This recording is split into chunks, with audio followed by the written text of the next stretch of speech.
আল্লাহ রাব্বুল আলামিন প্রথম আয়াতে বলেছেন আউযু বিল্লাহি মিনাশ শাইতানির রাজীম ক্বাদ আফলাহাল মুমিনুন ক্বাদ আফলাহাল মুমিনুন ঈমানদারগণ সফল হয়ে গেছে। যারা ঈমান এনেছে তারা সফল হয়ে গেছে। আল্লাহ পাক স্টেটমেন্ট দিচ্ছেন ঈমানদারগণ সফল হয়ে গেছে। দুইটা শব্দ এখানে, সাফল্য আর ঈমানদার। আগে বুঝতে হবে আমাদেরকে সাফল্য কাকে বলে এবং বুঝতে হবে ঈমানদার কাকে বলে। সাফল্যের সংজ্ঞা কি? আমরা সাধারণত মনে করি যে দুনিয়াতে যার অনেক বড় জমি জমা আছে, বাড়ি গাড়ি আছে, টাকা পয়সা আছে, ব্যাংক ব্যালেন্স আছে, সোসাইটিতে ক্ষমতা আছে, স্ট্যাটাস আছে, এরাই হচ্ছে সফল, তাই না? আমরা সাধারণত এটা মনে করি এবং আমাদের জেনারেশনকে তো শেখানো হয়েছে সাফল্যের সংজ্ঞা হচ্ছে কিভাবে এই দুনিয়াতে আপনি ভালো থাকবেন। একটা চাকরি, একটা ব্যবসা, একটা সুন্দরী নারী, স্ত্রী, একটা বাড়ি, একটা মার্সিডিস, জমি জমা, পলিটিক্যাল পাওয়ার, এগুলো হচ্ছে সাফল্যের মানদণ্ড আমাদের কাছে। এগুলো অর্জন করলে পরে সমাজের মানুষ বলে হ্যাঁ লোকটা সফল, জীবনে কিছু করতে পেরেছে। এগুলো যারা অর্জন করতে ব্যর্থ হয়, সে যত ভালো মানুষই হোক না কেন, মানুষ মনে করে ব্যর্থ। সারা জীবন পানের দোকান করলাম, কি করলাম? সারা জীবন সবজি বিক্রি করলাম, সারা জীবন ছোট্ট একটা ব্যবসা করে খাইলাম, ছোট্ট চাকরি করলাম, জীবনটাই যেন বৃথা। মানুষের দর্শন, চিন্তা দর্শন এখন এমন। আল্লাহ পাক এটা কোরআনে বলেছেন, বাল তুসিরুনাল হায়াতাদ দুনিয়া ওয়াল আখিরাতু খায়রু ওয়া আবকা। বরং তোমরা দুনিয়ার জীবনকেই প্রাধান্য দিয়ে থাকো, প্রকৃতপক্ষে পরকাল উত্তম এবং চিরস্থায়ী। সূরা আলী ইমরানে আল্লাহ পাক বলেছেন 185 নম্বর আয়াতে, কুল্লু নাফসিন যায়িকাতুল মাউত, প্রত্যেকটা নফস মৃত্যুর স্বাদ গ্রহণ করবে। আর কিয়ামতের দিন তোমাদেরকে পূর্ণ মাত্রায় প্রতিদান দেয়া হবে। সেদিন ফামান যুহজিহা আনিন নার ওয়া উদখিলাল জান্নাতা ফাকাদ ফাজ। কিয়ামতের মাঠে যাকে পুলসিরাত পার করানো হবে, জাহান্নাম থেকে বাঁচানো হবে, জান্নাতে প্রবেশ করানো হবে, একমাত্র সে ব্যক্তি সফল, আর কেউ সফল নয়। ওয়ামাল হায়াতুদ দুনিয়া ইল্লা মাতাউল গুরুর, দুনিয়ার জীবন ধোঁকা প্রতারণা ছাড়া কিচ্ছু নয়। মরীচিকা দেখেছেন? মরীচিকা রোদের মধ্যে দেখা যায়, এটা দুনিয়ার জীবন। আল্লাহ পাক এর সাথে তুলনা করেছেন। আরেকটা আয়াত আছে সূরা হাদীদের মধ্যে, ওই আয়াতের মধ্যে আল্লাহ পাক দুনিয়ার জীবনের একটা এক্সাম্পল দিয়েছেন, দৃষ্টান্ত দিয়েছেন। কেমন? আল্লাহ বলছেন ই'লামু, তোমরা জেনে রাখো, তোমরা সবাই জেনে রাখো, আন্নামাল হায়াতুদ দুনিয়া লাইবুন ওয়া লাহু ওয়া জিনাতুন ওয়া তাফাখুরুম বাইনাকুম ওয়া তাকাসুর। তোমরা জেনে রাখো দুনিয়ার জীবনটা হচ্ছে খেলাধুলা। ছোট বাচ্চা যারা থাকে এরা খেলাধুলা ছাড়া কিছু বোঝে? ওদের কাছে দুনিয়াটা এমনই, খেলার মতো। খেলাধুলা করবো, এটাই দুনিয়ার জীবন ওদের কাছে মনে হয়। আর একটু বড় হলে আল্লাহ, দেখবেন কিশোর কিশোরীরা এখন দুনিয়ায় জীবনের কোনো উদ্দেশ্য নাই, সারাদিন এই বস্তুবাদিতা স্রোতে গা ভাসিয়ে দিয়েছে, ছেলে খেলায় সময় পার করছে। সারাদিন দেখবেন ফেসবুক, ইউটিউবিং, টিকটক, আড্ডাবাজি করা, লুডো খেলা, পাবজি, ফ্রি ফায়ার। ওদের কাছে লাহু মানে মজা, হাসি তামাশা। দুনিয়ার জীবন কি? ঠাট্টা, মজা, হাসি তামাশা। আর একটু বুঝ বেশি থাকলে ড্রাগ অ্যাডিক্টেড হবে, গার্লফ্রেন্ডকে নিয়ে ঘুরবে, পর্নোগ্রাফিতে আসক্ত হবে, জুয়া খেলবে, ক্যাসিনোতে যাবে। দুনিয়ার জীবন ওদের কাছে এমন। আরেকটু বড় হলে ওয়াজিনাতুম ওয়া তাফাখুরুম বাইনাকুম ওয়া তাকাসুর।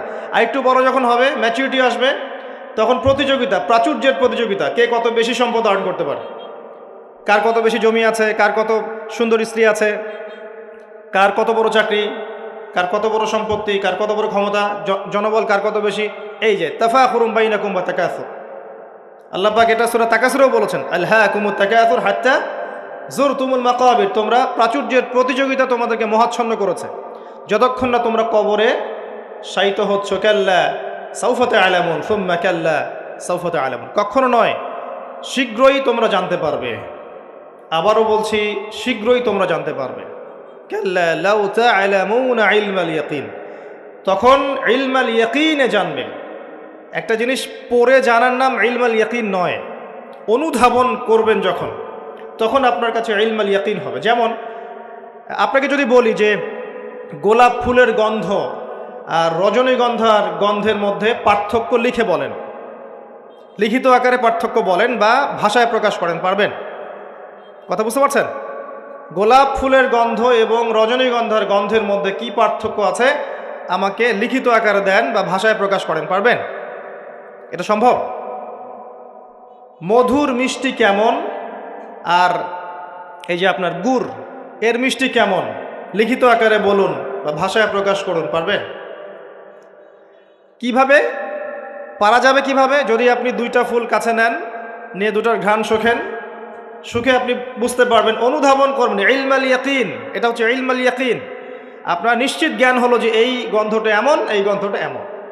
পরে আপনি বলবেন অমুকের গন্ধটা গোলাপের মতো আর অমুকের গন্ধটা রজনীগন্ধার মতো। এই যে ইলমাল ইয়াকিন, মধু খান আবার গুঁড়ো খান, স্বাদ যখন বুঝবেন আপনি বুঝে ফেলবেন যে কোনটা কিসের স্বাদ। এই চাক্ষুষ জ্ঞানটাকে বলা হয় কি? ইলমাল ইয়াকিন। কবরের আযাব না ভোগ করলে মানুষ বুঝবে না পরকাল কি জিনিস, ওইটা ইলমাল ইয়াকিন। আমি বুঝাতে পারছি? কবর যখন চাপ দিবে নাউযুবিল্লাহ, তখন মানুষের ইলমাল ইয়াকিন হবে যে এটাই সেই শাস্তি। সূরা দুখান পড়ে দেখেন, আল্লাহ পাক বলেছেন যুক ইন্নাকা আনতাল আজিজুল কারীম, শাস্তি ভোগ করো, আজকে শাস্তি ভোগ করো। পৃথিবীতে অনেক সম্মানিত ছিলে, আজকে শাস্তি ভোগ করো। এটাই সেই শাস্তি যা তুমি অস্বীকার করেছিলে। তখন বুঝবেন কোনটা ইলমাল ইয়াকিন। তো আল্লাহ পাক এই কথাটা বলেছেন সূরা তাকাসুরের মধ্যে, তোমাদের প্রাচুর্যের প্রতিযোগিতা ব্যস্ত করে রেখেছে যতক্ষণ পর্যন্ত না তোমরা কবরে শায়িত হচ্ছ। কাল্লা সাউফা তা'লামুন সুম্মা কাল্লা সাউফা তা'লামুন কাল্লা লাউ তা'লামুনা ইলমাল ইয়াকিন। নিশ্চিত জ্ঞান সহকারে তোমরা জানবেই ইনশাআল্লাহ তাআলা। আল্লাহ পাক সূরা হাদীদের এই আয়াতে বলছেন যে দুনিয়ার জীবনটা খেলাধুলা, প্রাচুর্যের প্রতিযোগিতা, অনর্থক বিষয়ে ব্যস্ত থাকা। ই'লামু আন্নামাল হায়াতুদ দুনিয়া লা'ibun ওয়া লাহু ওয়া যিনাতুন ওয়া তাফাখুরুন বাইনাকুম ওয়া তাকাথুরুন ফিল আমওয়ালি ওয়াল আওলাদ। এই প্রাচুর্যের প্রতিযোগিতা হচ্ছে সম্পদের ক্ষেত্রে, সন্তানদের ক্ষেত্রে। এটা করি না আমরা? আমার এত সন্তান, আমার এত সম্পদ। আল্লাহ এটাই বলছেন কামাসালি গায়যিন, এর এক্সাম্পলটা হচ্ছে এমন, কামাসালি গায়যিন আ'জাবাল কুফফার নাবাত। দুনিয়ার জীবনের উদাহরণ হচ্ছে এমন একটা বৃষ্টির মতো, ভালো করে বোঝেন, একটা বৃষ্টির মতো যে বৃষ্টিটা একটা মৃত জমিনে পড়লো, জমিনটা মৃত ছিল, এরপর জমিনটা সজীব হলো, হওয়ার পরে সেখানে ফসল ফলল, ফসলটা এক পর্যায়ে সবুজ হলো। কি হলো?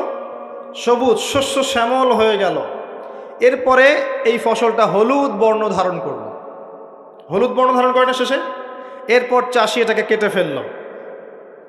এই যে বৃষ্টি পড়ল, মৃত জমিন জীবিত হলো, এই যেখানে বীজ দেয়া হলো, ফসল ফললো, ফসলটা সবুজ হলো, তখন চাকচিক্যময় চারপাশ, শস্য শ্যামল, সুজলা সুফলা, না?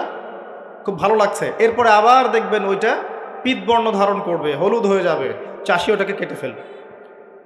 সুম্মা ইয়াকুনু ফাতারাহু মুসফাররান সুম্মা ইয়াকুনু হুতামা। এরপর এই যে ফসলটা কেটে ফেললেন, এটার খড়কুটা পড়ে থাকলো না, এটা দিয়ে আপনি জাল দিবেন, আগুন জ্বালাবেন, তাই না? রান্নার কাজে ব্যবহার করবেন। এই হলো দুনিয়ার জীবন।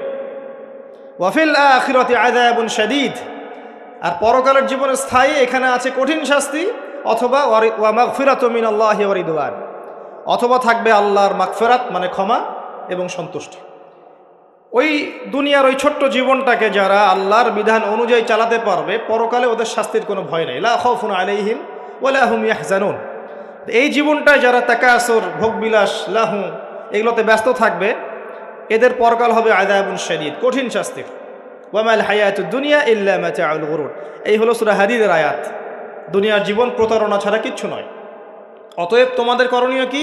তার পরের আয়াতে বলা আছে ওয়াসাবিকু ইলা মাগফিরাতিম মির রাব্বিকুম ওয়া জান্নাহ। অতএব তোমরা দুনিয়ার জীবনকে প্রাধান্য না দিয়ে পরকালের দিকে ফোকাস করো, তোমার রবের পথের দিকে ফোকাস করো। ছুটে চলো, তোমরা ছুটে চলো সেই জান্নাতের দিকে যার প্রশস্ততা আসমান এবং জমিনের সমান।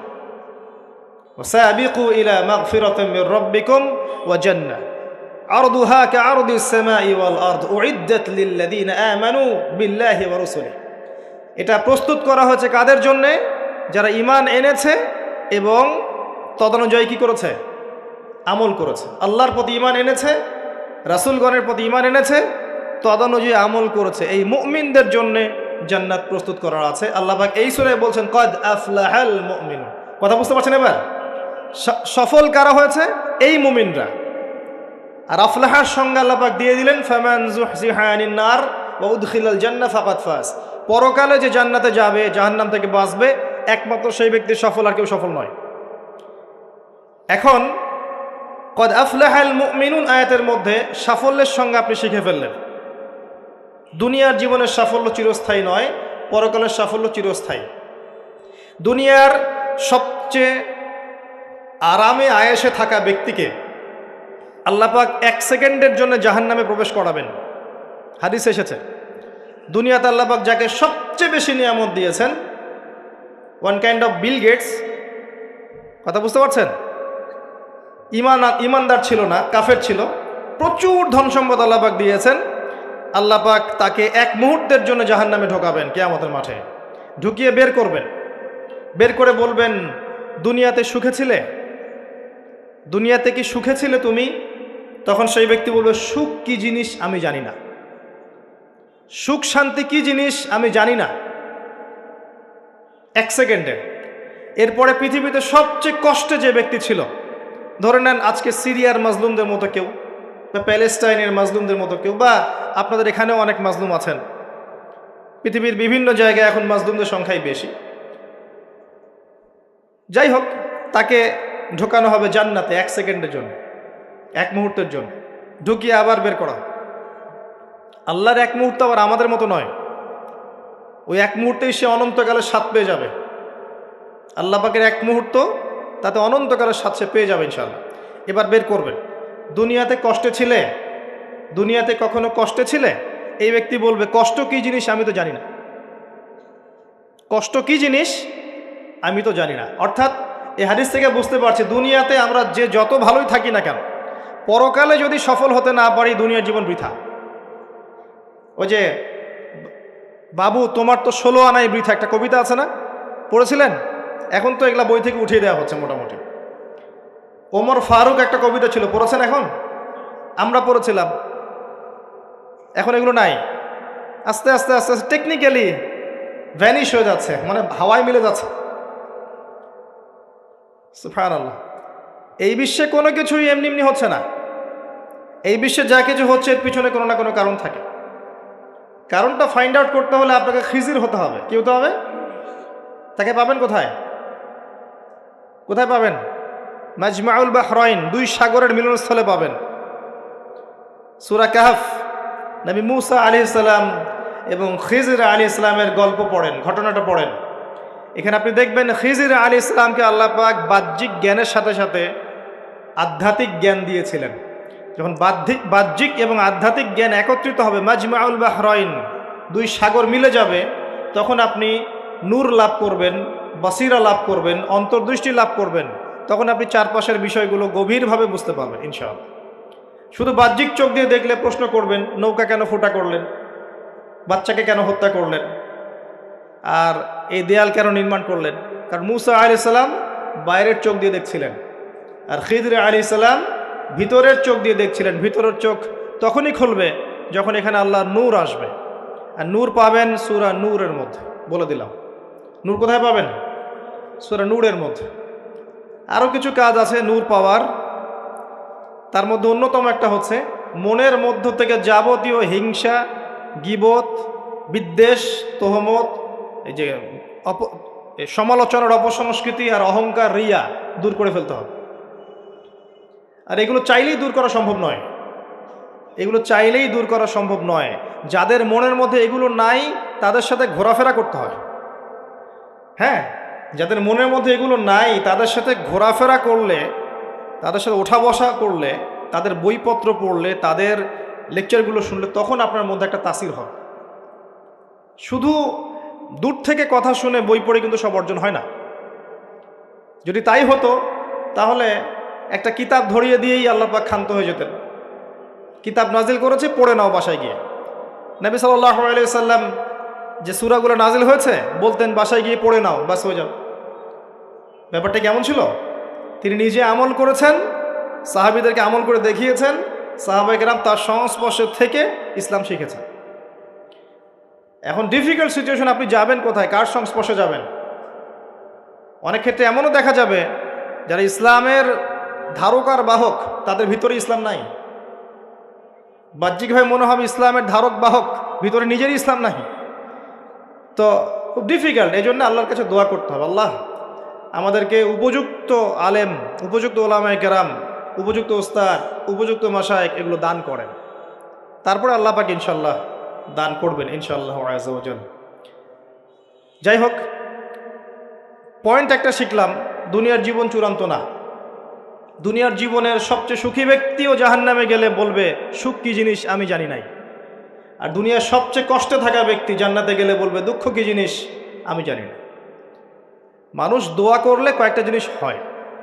মানুষ দোয়া করলে রিজিক যদি হালাল হয়, আকীদায় যদি শিরিক না থাকে, আমলে যদি বেদাত না থাকে, দোয়া করলে দোয়া কবুল হয়ে যাবে ইনশাআল্লাহ। দোয়া করলে দোয়া ডাইরেক্ট কবুল হয়, অথবা আল্লাহ পাক এই দোয়ার বিনিময়ে তার ভবিষ্যতের কিছু বিপদ আপদ ছড়িয়ে দেন। মনে করেন আপনি দোয়া করেছেন, অনেক দোয়া করেছেন, ইনস্ট্যান্ট আপনি রেজাল্ট পান নাই, তা আপনি জানেনই না এই দোয়ার বদৌলতে আপনার আগামীর বিপদ আল্লাহ কাটিয়ে দিয়েছে। এটা আল্লাহ জানেন, আপনি জানেন। অথবা কি হতে পারে, অথবা কিয়ামতের মাঠে এই বিনিময় দেওয়ার জন্য আল্লাহ পাক প্রতিদান রেখে দিবেন নিজের কাছে। এবং আমরা অনেকেই কিয়ামতের মাঠে উঠব, উঠে আল্লাহ পাক আমাদেরকে দেখাবেন, আমল নামা দেখাবেন এবং বলবেন অমুক দিন তুমি এই দোয়া করেছিলে, আমি এই দোয়াটা ওই সময় দেইনি, তোমার জন্য জমা রেখেছি, আজকে সেই দোয়ার বিনিময় তোমাকে দান করব। ওই দিন মানুষ বলবে, আমরা বলবো যে কাশ দুনিয়াতে আমার কোনো দোয়াই যদি কবুল না হতো। কথা বুঝতে পারছেন? দুনিয়াতে যদি আমার কোনো দোয়াই কবুল না হতো, আজকে সব প্রতিদান পেতাম। একজন অসুস্থ ব্যক্তি যার দুনিয়াতে প্রচুর রোগ ছিল, কিয়ামতের মাঠে যখন দেখবে যে এগুলোর প্রতিদান কত হাজার হাজার নেকি সে পাচ্ছে, তখন সে বলবে দুনিয়ার পুরো জীবনটাই যদি অসুস্থ থাকতাম কতই না ভালো। আমি বুঝাতে যাচ্ছি, এরকম অনেক হাদিস আছে, বলতে গেলে রাত শেষ হয়ে যাবে, যে দুনিয়ার জীবনটার মূল্য আল্লাহর কাছে খুব বেশি নয়, একটা মাছির পাখার সমানও নয়। যদি হতো তাহলে কোনো কাফের মুশরিককে আল্লাহ পাক এক ঢোক পানি খেতে দিতেন না। আর আজকে আমাদের চিন্তা চেতনা সমস্ত বিষয় দুনিয়া কেন্দ্রিক। আমাদের পড়াশোনার উদ্দেশ্য দুনিয়া, ব্যবসার উদ্দেশ্য দুনিয়া, চাকরির উদ্দেশ্য দুনিয়া, আমাদের সামাজিক কাজগুলোর উদ্দেশ্য দুনিয়া, সব কিছুই দুনিয়া কেন্দ্রিক। আর আমরা সবাই মনে করছি দুনিয়াই দুনিয়া, এরপরে আর কিছু নাই। মনে রাখবেন, যে ব্যক্তি দুনিয়ার জন্য দুনিয়া করে, শুধু দুনিয়ার জন্যই দুনিয়া করে, সে দুনিয়া পরকাল দুটোই হারাবে। আর যে ব্যক্তি পরকালের জন্য দুনিয়া করবে, সে ইহকাল পরকাল দুটোই পাবে ইনশাআল্লাহ। কথা বুঝতে পারছেন? যে ব্যক্তি দুনিয়ার জন্যই দুনিয়া করবে, সে দুনিয়া আখিরাত দুটোই হারাবে। দুনিয়ার জন্য যদি আমি দিনের কাজও করি তাও হারাবো। কথা বুঝতে পারেন নাই? দুনিয়ার স্বার্থে যদি আমি দিনের কাজ করি, ইসলামকে নিয়ে দুনিয়ার স্বার্থ অর্জন করতে চাই, তাহলে দুনিয়া আখিরাত দুটোই হারাবো। আর যদি পরকালে আল্লাহ সন্তুষ্টি পাওয়ার জন্য আমি দুনিয়া করি, আল্লাহ পাক পরকাল দুনিয়া দুটোই দিবেন ইনশাআল্লাহ। আল্লাহ পাক আমাদেরকে বোঝার তৌফিক দান করুন, আমিন। আশা করি আমরা সাফল্যের সংজ্ঞাটা বুঝতে পেরেছি। কারা সফল হবে? মুমিনরা। এবার আসেন, মুমিন কারা? সহজ কথায় বলছি, যারা 6টা বিষয় বিশ্বাস করে। কয়টা? 6টা পিলারে যারা বিশ্বাস করে। 1 নাম্বার, মুহাম্মদ সাল্লাল্লাহু আলাইহি ওয়াসাল্লামকে জিজ্ঞেস করা হয়েছিল না, ইয়া মুহাম্মদ সাল্লাল্লাহু আলাইহি ওয়াসাল্লাম আখবিরনি আনিল ঈমান, আমাকে ঈমান সম্পর্কে বলুন। মনে আছে হাদিসটা? হাদিসে জিবরিল, মিশকাতের 2 নম্বর হাদিস মেবি, জি। আর মুসলিম শরীফের 9 নম্বর হাদিস। জিবরাইল আলাইহিস সালাম মানুষের বেশ ধরে নবী সাল্লাল্লাহু আলাইহি ওয়াসাল্লামের কাছে এসেছিলেন, তার হাঁটুর সাথে হাঁটু লাগিয়ে বসেছেন, বসে 4টা প্রশ্ন করেছিলেন। ইসলাম কাকে বলে, ঈমান কাকে বলে, ইহসান কাকে বলে, এবং কিয়ামত কবে হবে। নবীজি বলেছিলেন কিয়ামত কবে হবে এই বিষয়ে প্রশ্নকারী উত্তরদাতার জ্ঞান সমান। তখন তিনি আবার প্রশ্ন করেছিলেন, তাহলে আলামত কিছু বলে দিন। এর উপর বিস্তারিত আমার খুতবা আছে, শুনে নেবেন, ইউটিউবে আছে। তো এর মধ্যে একটা প্রশ্ন ছিল ঈমান কাকে বলে। নবী সাল্লাল্লাহু আলাইহি ওয়াসাল্লাম উত্তর দিয়েছিলেন, আল ঈমান, ঈমান হচ্ছে আন তুমিনা বিল্লাহ, তুমি বিশ্বাস করবে এক আল্লাহর প্রতি, মুখস্থ করে ফেলবেন, এক আল্লাহর প্রতি ঈমান, ওয়া মালাইকাতিহি, তার ফেরেশতা মণ্ডলীর প্রতি 2 নাম্বার। 3 নাম্বার ওয়া কুতুবিহি, তার আসমানি কিতাব সমূহের প্রতি, সমস্ত আসমানি কিতাব সমূহের প্রতি। 4 নাম্বার ওয়া রুসুলিহি, তার সমস্ত রাসূলগণের প্রতি বিশ্বাস করবে। 5 নাম্বার ওয়াল ইয়াউমিল আখির, পরকালের জীবনে বিশ্বাস করবে। 6 নাম্বার ওয়াল কদরি খায়রিহি ওয়া শাররিহি, তাকদীরের ভালো এবং মন্দের প্রতি বিশ্বাস করবে। এই 6টা পিলারের প্রতি বিশ্বাস করার নাম কি? ঈমান। বলেন তো আমার সাথে। 1 নাম্বার আল্লাহর প্রতি, 2 নাম্বার ফেরেশতা মণ্ডলীর প্রতি, 3 নাম্বার আসমানি কিতাব সমূহের প্রতি, 4 নাম্বার নবী রাসূলগণের প্রতি, 5 নাম্বার পরকালের জীবনের প্রতি, 6 নাম্বার কি? ভাগ্যের ভালো মন্দের প্রতি। এখন মজার ব্যাপার হচ্ছে এই 6টার কোনোটাই চোখে দেখা যায় না। কথা বুঝতে পারছেন? এই 6টার কোনোটাই আপনি চোখে দেখতে পারবেন না। আল্লাহ দেখেছেন, মালায়েকা ফেরেশতা দেখেছেন, আসমানি কিতাব সমূহ, আগের আসমানি কিতাবগুলো দেখেছেন। আমি তো বারবার একটা কথা বলি লেকচারে, যে অনেক মুসলিম তো কোরআনও দেখেনি। এমন মুসলিম নাই? আছে, অবশ্যই আছে, দিন দিন ওদের সংখ্যা বাড়ছে। হ্যাঁ, কেমব্রিজ, অক্সফোর্ড, হার্ভার্ড থেকে পড়ে আসছে, কোরআন দেখেনি। হ্যাঁ, আপনি তোলা তোলা করে বড় করেছেন, ইউনিভার্সিটিতে পড়ে আপনার ছেলে কোরআন দেখেনি কখনো। দেখেছে যে তার বাবার মৃত্যুবার্ষিকীতে হুজুর এসে একটা বই পড়ে, তার নাম কোরআন, তার কাছে এরকমই মনে হয়। এরকম জেনারেশন আছে না? এদেরকে খিজির আলাইহিস সালাম পেলে হত্যা করতেন। ওই যে ছোট্টবেলায় একটা বাচ্চাকে হত্যা করলেন, মনে আছে? একটা ছোট্ট বাচ্চাকে খিজির আলাইহিস সালাম হত্যা করেছিলেন। নবী সাল্লাল্লাহু আলাইহি ওয়াসাল্লাম বলেছিলেন, কে জন্য হত্যা করলেন? একটা অপরাধ করলেন আপনি। খিজির আলাইহিস সালাম বলেছিলেন, এই বাচ্চা যদি বড় হতো তাহলে বিশাল কাফের হতো এবং নিজে কুফরি করতো, পিতামাতাকে কাফের বানিয়ে ছাড়তো। এই হলো সেই জেনারেশন যেটাকে আমরা বড় করছি এখন। বিশ্বাস করেন এটাই সেই জেনারেশন। আর সূরা কাহফ কিন্তু শেষ জামানার সূরা। এই সূরা আপনাকে দাজ্জাল থেকে বাঁচাবে। দাজ্জাল আগমনের সময় বিশ্বের কি অবস্থা হবে এটা ওই সূরার মধ্যেই দেয়া আছে। এটাকে আপনাকে বুঝতে হবে গভীরভাবে। যাই হোক, আসেন, আসমানি কিতাব সমূহ আমরা কিন্তু দেখিনি, কোরআন আমরা দেখেছি। নবী রাসূলগণ কোন নবীকে দেখেছেন? এমনকি আমরা কি আমাদের নবীকেও দেখেছি? দেখিনি। ওয়াল ইয়াউমিল আখির, পরকালকে দেখেছেন? পরকালের কিছুই দেখিনি আমরা। দেখেছি? আমরা শুনেছি কবরে আযাব হয়, দেখেছেন কখনো? কবর চাপা দিবে, দেখেছেন? কবরে প্রশ্নোত্তর হবে, দেখেছেন? কবরে যে আমরা দাফন করে দিয়ে আসি, কখনো কি দেখা যায় এগুলো? আমরা কি রূহ বা আত্মাকে দেখেছি? দেখেছি? এরকম পরকালের প্রতিটা স্তর, কিয়ামতের মাঠ, মিজান, পুলসিরাত, জান্নাত, জাহান্নাম, আমলনামা দেখেছি? দেখি নাই। আমাদের কাঁধের ফেরেশতা দেখেছি? কিচ্ছু দেখি নাই। এই যে 6টা পিলার ঈমানের, সব কিন্তু গায়েব, অদৃশ্য বিশ্বাস। এটাই সেই আয়াতের ব্যাখ্যা। আল্লাহ পাক বলেছেন, আলিফ লাম মিম যালিকাল কিতাব লা রাইবা ফিহি হুদাল লিল মুত্তাকিন, এই বইটা মুত্তাকিদের জন্য হেদায়েত, যে বইয়ে কোনো সন্দেহ নাই, যে কিতাবে কোনো সন্দেহ নাই। এই মুত্তাকি কারা? আল্লাযীনা ইউমিনুনা বিল গায়বি, যারা কিনা প্রথমত এই গায়েবের প্রতি ঈমান আনে। এই হলো গায়েবের 6টা পিলার। এখন সবচেয়ে মজার কথা হচ্ছে যে এখনকার শিক্ষা এবং জ্ঞান দর্শন হচ্ছে এমন যে পরীক্ষা নিরীক্ষা, বিজ্ঞান, যুক্তি আর দর্শন দিয়ে কোনো কিছুকে যদি প্রমাণ না করতে পারেন তাহলে তার অস্তিত্ব নেই। এটা আমাদেরকে শেখানো হয়, পশ্চিমারা এটা শিখিয়েছে। পশ্চিমারা এটা শিখিয়েছে যে পরীক্ষা নিরীক্ষা, পর্যবেক্ষণ, যুক্তি, দর্শন, বিজ্ঞান, এগুলো দিয়ে যদি আপনি প্রমাণ করতে না পারেন কোনো কিছুকে, তাহলে এগুলোর কোনো অস্তিত্ব নেই। এজন্যই তারা ঈমানের 6 পিলারের কোনোটাতেই বিশ্বাস করে না। কথা কি বুঝতে পারছেন? আল্লাহকে তো আপনি ল্যাবে প্রমাণ করতে পারবেন না, পারবেন? আর আল্লাহ যদি সামনে থাকতেন তাহলে কি ফেরাউনও তাকে সাজদা করতো না? করতো না? তাহলে কি দুনিয়ার জীবনটা কোনো পরীক্ষা হতো? হতো না। যাই হোক, এই যে মালায়েকা, আপনি কি ল্যাবে প্রমাণ করতে পারবেন? পারবেন? পারবেন না। রূহ বা আত্মাকে প্রমাণ করতে পারবেন? স্বপ্নের ব্যাখ্যা দিতে পারবেন? ঘুম, মানুষ যে ঘুমায়, ঘুমের মধ্যে হাসে এবং কাঁদে, আছে না? ঘুমের মধ্যে ভয় পায়, ব্যাখ্যা করতে পারবেন? পারবেন না। এই যে পরকালের জীবনের, কবরের আযাব, জান্নাত, জাহান্নাম, মিজান, পুলসিরাত, একটাকেও কি ব্যাখ্যা করা যাবে? ল্যাবরেটরিতে প্রমাণ করা যাবে?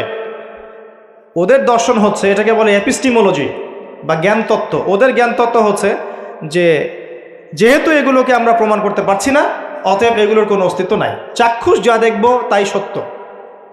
এটা ওই যে মূসা আলাইহিস সালামকে বলেছিল তার কওম, লান নুমিনা লাকা হাত্তা নারাল্লাহা জাহরা, আমরা বিশ্বাস করব না তোমার কথা হে মূসা, যতক্ষণ আল্লাহকে হাজির করছো আমাদের সামনে, দেখব তারপর বিশ্বাস করব। এই জ্ঞানতত্ত্ব দিয়েই সারা বিশ্বের শিক্ষা দর্শন চলছে।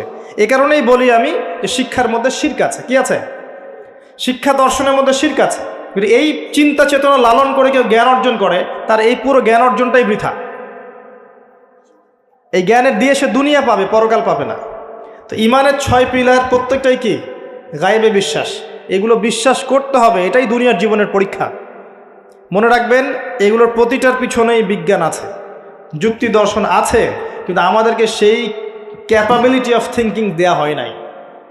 আমাদেরকে ওই মাথার মধ্যে ওই চিন্তা শক্তি দেয়া হয়নি যে আপনি মালায়েকা ব্যাখ্যা করতে পারবেন। যখন মৌতের আলামত শুরু হবে, মানুষের চোখ লোহার মতো তীক্ষ্ণ হয়ে যাবে। আছে না সূরা কফের মধ্যে, ফাকাশাফনা আনকা গিতাআক ফাবাসারুকা ইয়াওমা হাদিদ, এই যে তোমার চোখ আজকে লোহার মতো তীক্ষ্ণ হয়ে গেছে, পরকালকে দেখতে পারবে সে। মৃত্যুর সময় দেখবেন মানুষ চোখ খুলে তাকিয়ে থাকে না, চোখ বন্ধ করে দেয়া হয়। তার রুহটা যে মালায়েকা নিয়ে চলে গেছেন সে দেখতে থাকে, রুহটাকে ফলো করতে থাকে। মানুষের সায়েন্স বলে এখন মানুষের বডি যখন মারা যায় তারপরও চোখ জীবিত থাকে। চোখের মধ্যে চোখ সবচেয়ে শেষে নষ্ট হয়। চোখের এই যে ইন্দ্রিয়ের ক্ষমতাটা, এটা প্রথম মানে ডেড বডি মারা যাওয়ার সাথে সাথেই শেষ হয়ে যায় না, চোখের এই ক্ষমতাটা বাকি থাকে। দেখবেন চোখ তাকিয়ে আছে। যদি ভালো মানুষ হয়, একটা জান্নাত থেকে সিঁড়ি নামিয়ে দেওয়া হয় এবং সিঁড়িতে করে তার আত্মা চলে যাবে ইল্লিনে ইনশাআল্লাহ। আর খারাপ হলে কোথায় যাবে? সিজ্জিন। এটা বারজাখের জীবন, এখানে আযাব দেয়া হচ্ছে। মেরাজের রাতে নবী সাল্লাল্লাহু আলাইহি ওয়াসাল্লাম দেখে আসছেন না? সুদখোরের শাস্তি রক্তের নদীতে ফেলে মাথা ফাটিয়ে দেওয়া হচ্ছে। জেনাকারের শাস্তি, সামনে ভালো গোশত আছে, এদিকে খারাপ গোশত আছে, পচা গোশত খাচ্ছে। গীবত করে শাস্তি দেখেছেন, এতিমের মাল আত্মসাৎকারী এরকম করে আগুনের দলা খাচ্ছে, বায়ুপথ দিয়ে আগুন বের হয়ে যাচ্ছে। অনেক শাস্তি দেখে এসেছেন। এক শ্রেণীর বক্তার শাস্তিও দেখেছেন। নাউজুবিল্লাহ, আল্লাহ পাক হেফাজত করুন আমাদেরকে। আগুনের কেচি দিয়ে জিহ্বা কেটে দেয়া হচ্ছে, আগুনের কেচি দিয়ে জিহ্বা কেটে দেয়া হচ্ছে। সেটা হচ্ছে বলতো, কাজের বেলা কিছু ছিল না, এবং শরীয়তের মূল বিষয়কে বিকৃত করে ফেলতো এই শাস্তি। যাই হোক, তো এই 6 পিলারে কি করতে হবে? এই 6 পিলার 3টা কাজ করতে হবে। একটা হচ্ছে এই 6টা পিলারে আপনাকে প্রথমে আমাকে মনে বিশ্বাস করতে হবে, এটা 1 নাম্বার। তাসদিক বিল জিনান, ইকরার বিল লিসান। এরপর আপনাকে মৌখিক স্বীকৃতি প্রদান করতে হবে। এরপর আমালু বিল আরকান, কাজে বাস্তবায়ন করতে হবে। আর ঈমান কিন্তু ইয়াজিদু ফিত তাআহ, আল্লাহর আনুগত্যে ঈমান বৃদ্ধি পায়। ওয়া ইয়ানকুসু ফিল মাসিয়া, এবং আল্লাহর অবাধ্যতা করলে ঈমান কিন্তু কমে যায়। ঈমান বাড়ে, ঈমান কমে।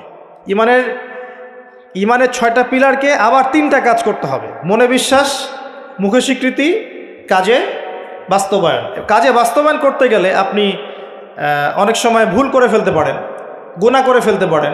গুনাহ করে ফেললেই, কবিরা গুনাহ করলেও কেউ কাফের হয়ে যাবে না, সে বড়জোর ফাসেক জালেম হতে পারে। তার তওবার দরজা কি থাকবে? খোলা থাকবে। তওবা করে সে ফিরে আসতে পারে। মৌতের আগ পর্যন্ত ওর তওবার দরজা খোলা আছে। আল্লাহ পাক চাইলে তাকে তওবা নসিব করতে পারেন। এই জন্য কেউ কবিরা গুনাহ করলেই তাকে কাফের মনে করার কোনো সুযোগ নেই।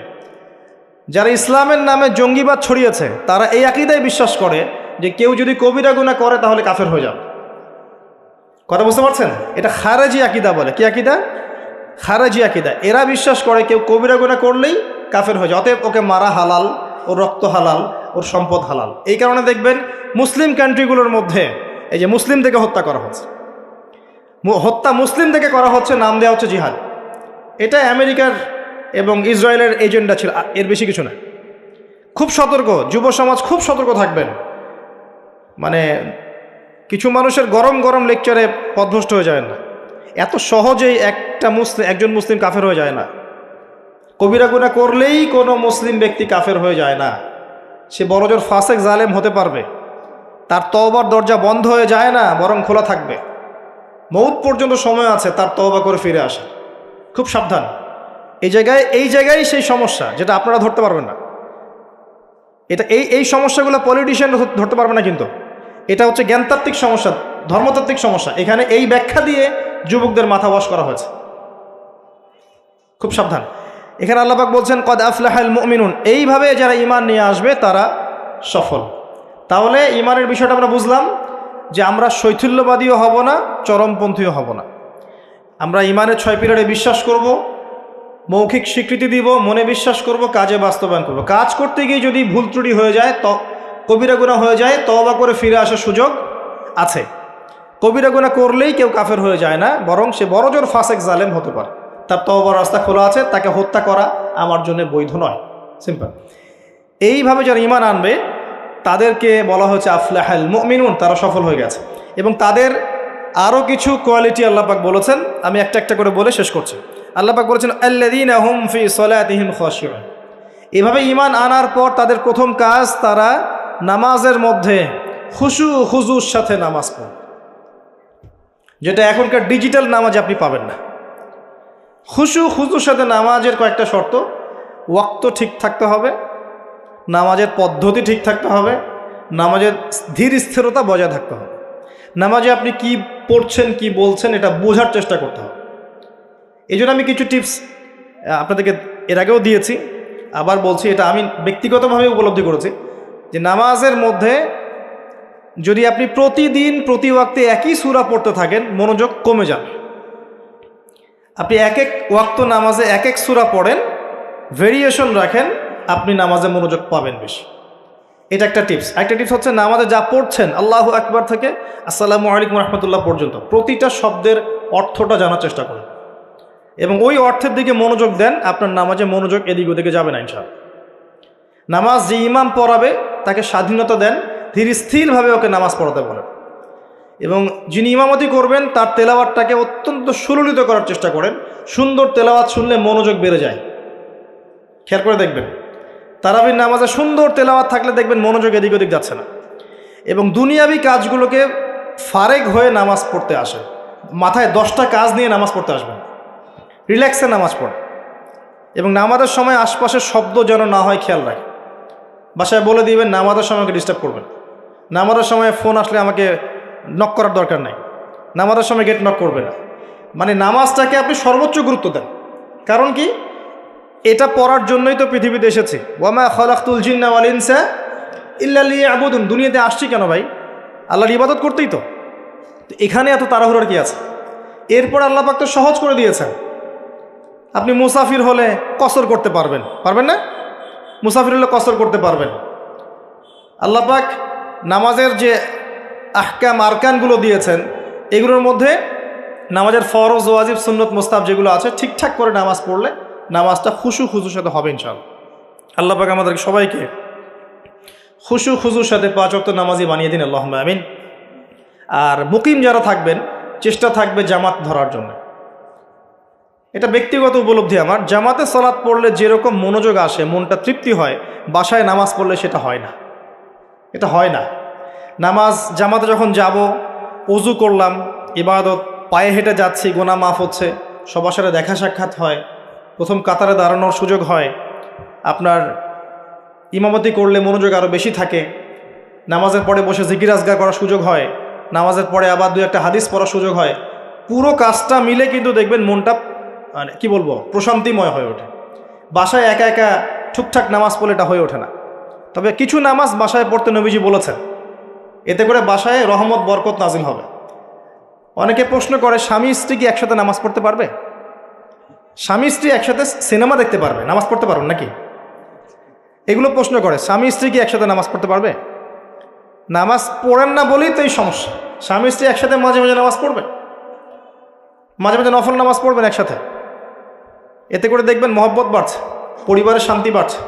স্বামী স্ত্রী একসাথে সারা দুনিয়া ঘুরে বেড়ায়, বেপর্দা হয়ে ফেসবুকে ছবি দেয়, এগুলো করতে পারবে, নামাজ পড়তে পারবে? জিজ্ঞাসা করছে, একজন প্রশ্ন করছে। আল্লাহ পাক বোঝার তৌফিক দান করুন, বোধশক্তি দান করুন।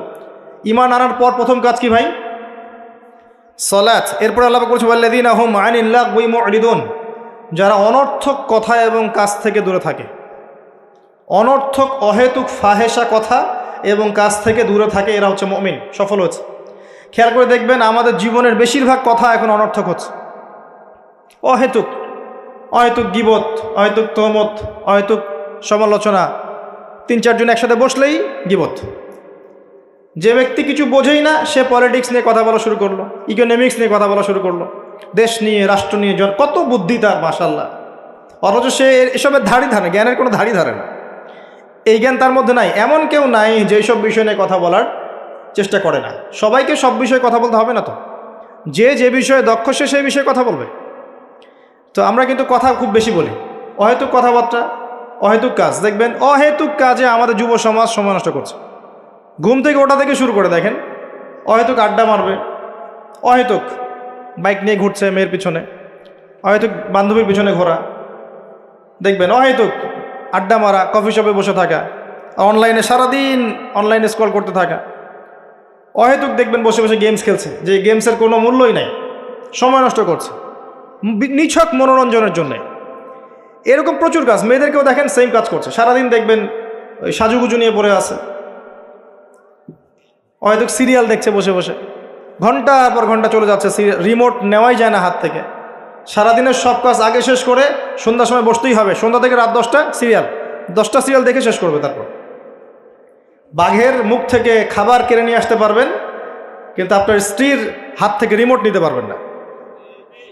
মানে সবই অহেতুক। খেয়াল করে দেখবেন প্রচুর কাজ আমরা করি, নিছক অহেতুক কথার কাজ। আল্লাহ পাক বলেছেন মুমিনদের সবচেয়ে বড় বৈশিষ্ট্য হচ্ছে তারা অহেতুক কথা এবং কাজ এড়িয়ে চলবে। কথা বললে দিনের কথা বলবে, আল্লাহর কথা বলবে, রাসূলের কথা বলবে, যে কথায় কোনো উপকার আছে এমন কথা বলবে, যে কথায় নিজের বা নিজের পরিবারের, নিজের দেশের, নিজের জাতির, নিজের উম্মার উপকার হয়, দিনের খেদমত হয়, এমন কোনো কথা বলবে বা কাজ করবে। আর যদি কোনো জায়গায় বসে দেখেন অহেতুক কথা কাজ হয়ে গেছে, সেক্ষেত্রে ওঠার আগে অবশ্যই এই দোয়াটা পড়বেন, সুবহানাকা আল্লাহুম্মা বিহামদিকা আশহাদু আল্লা ইলাহা ইল্লা আনতা আস্তাগফিরুকা ওয়া আতুবু ইলাইক। আশা করা যায় ওই বৈঠকে আপনি যে অহেতুক কথাগুলো বলেছেন এটা মাফ হয়ে যাবে ইনশাআল্লাহ। তো আল্লাহ পাক আমাদের সবাইকে অনর্থক কথা এবং কাজ থেকে বেঁচে থাকার তৌফিক এনায়েত করুন, আমিন। এরপর আল্লাহ পাক বলেছেন ওয়াল্লাযীনা হুম লিযাকাতি ফাঈলুন, যারা যাকাত আদায় করে। এখানে যাকাতের 2টা অর্থ, একটা হচ্ছে মালের যাকাত প্রদান করা, নিসাব পরিমাণ সম্পত্তি থাকলে 2.5% যাকাত দিবেন। যাকাত দেন তো? শুধু যাকাতটা যদি আমরা কালেক্ট করতে পারতাম আমাদের সমাজে দারিদ্রতা বলে কিছু থাকতো না। শুধু যাকাতটা যদি আমরা সংগ্রহ করতে পারতাম সবাই, আর আমরা যদি দিতাম। আমরা অনেকে নামাজ পড়ি, যাকাত দেই না। রমজান মাসে তারাবির নামাজে এসে অনেক বড় বড় বাহাদুরি দেখাই, যাকাতটা আদায় করি না। বহু মানুষ আছে আমরা যাকাত দেই না। এমন অনেক মানুষ আছে আমাদের সমাজে যাদের এক একজনের যাকাতের টাকা দিয়ে শত শত মানুষের কর্মসংস্থান করা সম্ভব, জানেন? এমনও অনেক মানুষ আছে আমাদের দেশে। আমরা বলি না যে আমরা মধ্যম উন্নয়ন অগ্রগতির দেশ, তাই বলছি না এখন, কিন্তু উন্নয়নশীল দেশ হলে আমাদের মধ্যে এমন অনেক মানুষ আছে যাদের সম্পদ মাশাআল্লাহ ওই আকাশের চূড়ায় পৌঁছে গেছে। যাকাত নেন, দেখবেন অনেক কিছু করা সম্ভব। স্বেচ্ছায় যাকাত দেওয়ার মানসিকতা তৈরি করে, এটা ফরজ জিনিস, নফল নয়। এটা একটা অর্থ। নিসাব পরিমাণ সম্পদ থাকলে যাকাত দিয়ে দিন। যদি যাকাত না দেন, সূরা তাওবা পড়ে দেখেন আপনার জন্য কি শাস্তি অপেক্ষা করছে। সম্পদ গলিয়ে কপালে, গালে, পিঠে সব জায়গায় আল্লাহ পাক লেপটে দিবেন, দিয়ে বলবেন হাযা মা কানাসতুম লিআনফুসিকুম, এটাই সেই সম্পদ যা তুমি তোমার জন্য জমিয়ে রেখেছিলে। ফাযুকুল আযাব বিমা কুনতুম তাকনিসুন, আজকে স্বাদ ভোগ করো, আযাব চাখো, যে সম্পদ তুমি সঞ্চয় করেছিলে এর স্বাদ তুমি চেখে দেখো। আল্লাহ পাক আমাদেরকে যাকাত প্রদান করার তৌফিক দান করুন, আমিন। যাকাত এবং ইসলামিক ইকোনমিক্স নিয়ে আমি ইনশাআল্লাহ ডিটেলস কোন একটা লেকচার আলোচনা করব ইনশাআল্লাহ। আরেকটা অর্থ হতে পারে যাকাতের, হতে পারে না এটা অর্থই অন্যান্য অনেক ওলামায়ে কেরাম বলেছেন। এখানে যাকাত আরেকটা অর্থ হচ্ছে আত্মশুদ্ধি, মনটাকে পবিত্র করা। আর আত্মশুদ্ধি অর্জন হবে কিছু কাজে, আমি আবারও বলছি, আত্মশুদ্ধি অর্জন হবে নামাজ বেশি বেশি করে পড়লে এবং নফল নামাজ বাড়িয়ে দিলে, আল্লাহর জিকির বেশি বেশি করে করলে, তাসবিহ তাহলিলগুলো বাড়িয়ে দিলে, সকাল সন্ধ্যায় জিকির করলে, আল্লাহ পাকের কাছে বেশি বেশি দোয়া করলে, বেশি বেশি মৌতের কথা স্মরণ করলে, ইয়েতিমের মাথায় হাত বোলালে, মানব সেবামূলক কাজ করলে, জনগণের কল্যাণ হয় এমন কাজ করলে মন নরম হবে, সফট হবে ইনশাআল্লাহ। এবং মন যত নরম হবে তত বেশি আল্লাহর নূর সেখানে আসবে। একই সাথে মনের মধ্য থেকে যাবতীয় হিংসা, বিদ্বেষ, গীবত, তহমত, অহংকার, রিয়া বের করে ফেলতে পারলে ইনশাআল্লাহ দেখবেন আপনার আমার মনটা পবিত্র হবে। এটাই হচ্ছে তাজকিয়া। আল্লাহ বলেছেন কদ আফলাহা মান যাক্কাহা ওয়া কদ খাবা মান দাসাহা। অন্য সূরা বলেছেন কদ আফলাহা মান তাযাক্কা ওয়া যাকারা ইসমা রাব্বিহি ফাসাল্লা। আল্লাহ পাক আমাদের সবাইকে আত্মশুদ্ধি অর্জন করার তৌফিক এনায়েত করুন, আমিন। এরপর আল্লাহ পাক বলেছেন ওয়াল্লাযীনা হুম লিফুরুজিহিম হাফিজুন, যারা লজ্জাস্থানের হেফাজত করে। নারী পুরুষ উভয়ের জন্য লজ্জাস্থানের হেফাজতের কথা বলা হয়েছে। আর নারীদের ক্ষেত্রে তাদের পুরো দেহই লজ্জাস্থান, আর পুরুষের সতর আপনারা জানেন। এখানে বৈধ সম্পর্কের বাইরে যত অবৈধ সম্পর্ক আছে সব কিছু থেকে দূরে থাকতে বলা হয়েছে। আপনার চোখের জেনা, মনের জেনা, হাতের জেনা, পায়ের জেনা, সমস্ত জেনা এবং সত্যিকারের জেনা সব কিছু থেকেই দূরে থাকতে বলা হয়েছে। আর লজ্জাস্থান পবিত্র রাখার সবচেয়ে শ্রেষ্ঠ মাধ্যম হচ্ছে পবিত্র স্ত্রীকে বিয়ে করা, বিয়ে শাদী করে নিজের ইজ্জতটাকে হেফাজত করা। এবং এটা প্রাপ্তবয়স্ক হয়ে গেলেই করে ফেলা উচিত। যত ডিলে করবেন পাপ বাড়তে থাকবে। এবং গার্ডিয়ানদের উচিত, যদি একটা রিজিকের ব্যবস্থা হয়ে থাকে সন্তানের, বয়স হয়ে গেলে বিয়ে দিয়ে দেওয়া ছেলে আর মেয়ের, যাতে করে ওরা পবিত্র জীবনযাপন করে, অবৈধ সম্পর্কগুলো থেকে বেঁচে থাকে। আবার অনেক সময় দেখা যায় যে আমরা বিয়ের পরেও যে পরকীয়া, তারপরে আপনার ব্যভিচার, পতিতালয়ে যাওয়া, ঠিক আছে, নারী পুরুষের অবাধ মেলামেশা, এগুলোও কিন্তু জেনার অন্তর্ভুক্ত। এগুলো লজ্জাস্থানের হেফাজতের খেলাফ। এর বাইরে আবার আছে সমকামিতা। একটা পর্যায়ে গিয়ে দেখা যায় যে ছেলে ছেলের সাথে নাউজুবিল্লাহ সম্পর্ক স্থাপন করে, মেয়ে মেয়ের সাথে নাউজুবিল্লাহ সম্পর্ক স্থাপন করে। এরা হচ্ছে কওমে লুত, লুত আলাইহিস সালামের কওম। এদের শাস্তি আল্লাহ পাক দিয়েছেন এভাবে, এবং আগামীতেও দিবেন ইনশাআল্লাহ। সেটা হলো আল্লাহ পাক এদেরকে আসমানে উঠিয়েছিলেন, উঠিয়ে পাথর বর্ষণ করে আবার মাটিতে দাবিয়ে দিয়েছেন। এটা কওমে লুতের শাস্তি ছিল। এই উম্মতের মধ্যে যদি কেউ এই কাজটা করে, তার জন্য শরীয়তের শাস্তি হচ্ছে মৃত্যুদণ্ড। শরীয়তের শাস্তি হচ্ছে মৃত্যুদণ্ড। কেউ যদি কাজ করে থাকে তাহলে শরীয়ত সম্মতভাবে তার মৃত্যুদণ্ড ঠেকানোর কোনো রাস্তা নাই। আমি বুঝাতে পারছি না। এখানে শরীয়তের আইন নাই। এখনকার বিশ্বে সব জায়গায় শরীয়তের আইন নাই। শরীয়তের আইন হচ্ছে তাকে মৃত্যুদণ্ড দিতে হবে। সে যে এখন বেঁচে আছে, এটা আল্লাহ পাকের দয়ায় বেঁচে আছে। সে যদি তওবা করে, একজন ব্যক্তি যদি বিবাহিত হয় এবং জেনা করে, নাউজুবিল্লাহ, অথবা একজন ব্যক্তি যদি সমকামিতায় লিপ্ত হয়, নাউজুবিল্লাহ, অথবা একজন ব্যক্তি যদি কোনো পশু পাখির বা প্রাণীর সাথে মানে সেক্সুয়াল সম্পর্কে লিপ্ত হয়, নাউজুবিল্লাহ, এই কাজগুলো করার পর তার পৃথিবীতে বেঁচে থাকার অধিকার সে হারিয়ে ফেলে। সে যদি তওবা করে, আল্লাহ হয়তো তার তওবা কবুল করতে পারেন, কিন্তু বেঁচে থাকার অধিকার হারিয়ে গেছে। আমি মানে বুঝাতে পারছি না। একজন মহিলা সাহাবী ভুলবশত এই কাজ করে ফেলেছেন। কথা বুঝতে পারছেন? নবীর কাছে এসেছেন, কোন কাজ করেছেন? বিবাহিত হওয়ার পরেও ব্যভিচার করেছেন। সমকামিতা নয়, কিন্তু বিবাহিত হওয়ার পরেও ব্যভিচার করেছেন। আর সমকামিতা এর চেয়েও ডেঞ্জারাস। তো এই মহিলাকে নবী সাল্লাল্লাহু আলাইহি ওয়াসাল্লাম বলছেন, বাসায় যাও, তওবা করো। সেই মহিলা বারবার জোর করছে, ইয়া রাসূলুল্লাহ, আমাকে পবিত্র করেন, আমাকে পবিত্র করেন। নবী সাল্লাল্লাহু আলাইহি ওয়াসাল্লাম যখন জানতে পারলেন যে এই মহিলা সুস্থ, পাগল নয়, এবং সে এরকম ব্যভিচার করেছে, তিনি তাকে বললেন যে তোমার গর্ভে সন্তান এসেছে, এই সন্তান জন্মগ্রহণ করবে, তারপরে আমার কাছে এসো, বিচার করে দিব। সেই মহিলা ফিরে গেল। সে মহিলা ফিরে গিয়ে এই যে বাচ্চা, তার কি বাবার পরিচয় আছে? বাচ্চা লালন বড় করলেন, এরপর বাচ্চা খালাস করলেন, জন্মদান করলেন। জন্মদান করার পরে কোলের বাচ্চাকে নবীর কাছে এসেছেন সাল্লাল্লাহু আলাইহি ওয়াসাল্লাম। এসে বলেছেন, ইয়া রাসূলুল্লাহ, বাচ্চা এই যে জন্ম হয়ে গেছে, আমাকে পবিত্র করেন। নবীজি বললেন সাল্লাল্লাহু আলাইহি ওয়াসাল্লাম, ফিরে যাও, এই বাচ্চা যখন দুধ ছাড়বে তখন আসবে। 2 বছরের মধ্যে এই বাচ্চা দুধ ছেড়ে দিল, শক্ত খাবার খেতে শিখল। এবার সেই মহিলা আবার এসেছে, এসে বলছে, ইয়া রাসূলুল্লাহ সাল্লাল্লাহু আলাইহি ওয়াসাল্লাম, আমাকে পবিত্র করেন। পবিত্র হওয়ার কি বাসনা, কারণ তারা পরকাল চিনেছেন। দুনিয়াতে আমাকে শাস্তি দেন, রজম করে দেন। নবী করিম সাল্লাল্লাহু আলাইহি ওয়াসাল্লাম দেখলেন বাচ্চার হাতে রুটি আছে, বাচ্চা শক্ত খাবার খেতে পারে। একজন মুসলমানকে বললেন যে তুমি এই বাচ্চার দায়িত্ব নাও। এবার অন্য সাহাবীদেরকে নবীজি বললেন এই মহিলাকে নিয়ে যাও, দূরে নিয়ে যাও, নিয়ে গিয়ে তাকে এই যে কোমর পর্যন্ত মাটিতে পুঁতে ফেলো এবং চারপাশ থেকে তোমরা সবাই রজম করে হত্যা করো। খালিদ বিন ওয়ালিদ রাদিয়াল্লাহু আনহু, বিখ্যাত বীর সাহাবী, তিনিও পাথর একটা ছুঁড়েছিলেন। তার পাথর ছোড়ার পরে মহিলার গায়ে লেগে রক্ত বের হয়ে, ফিনকি দিয়ে রক্ত বের হয়ে তার কাপড় এসে পড়েছে। আর খালিদ বিন ওয়ালিদ রাদিয়াল্লাহু আনহু বলছেন একটা বাজে কথা বলেছিলেন, মুখ দিয়ে একটা বাজে মন্তব্য করে ফেলেছিলেন যে ছি ছি ছি ছি, তোমার রক্ত আমার গায়ে লাগলো। কথা বুঝতে পারছেন না? ছি, তোমার রক্ত আমার গায়ে লাগলো। এই কথা শুনে নবী সাল্লাল্লাহু আলাইহি ওয়াসাল্লাম বলেছেন, হে খালিদ, গুনাহ করার পর এই মহিলা যত তওবা করেছে, এই সমস্ত তওবাগুলোকে যদি একত্রিত করে আল্লাহ পাক মদিনাবাসীর মধ্যে বন্টন করে দেন, তারপরেও এই মহিলার সমান হবে না। এই মহিলা এখন জান্নাতে আছে। আমি আপনাকে বুঝাতে পারি নাই যে তার তওবা আল্লাহ কবুল করেছেন, তার তওবাকে প্রশংসিত করেছেন, কিন্তু তার রজম কিন্তু কার্যকর করা হয়েছে। বিবাহিত হওয়ার পরেও যারা এরকম ব্যভিচারের সম্পর্কে আছেন, বেঁচে থাকার অধিকার হারিয়ে ফেলেছেন। আর যারা সমকামিতায় আছে, এরা তো আরও আগে হারিয়ে ফেলেছে।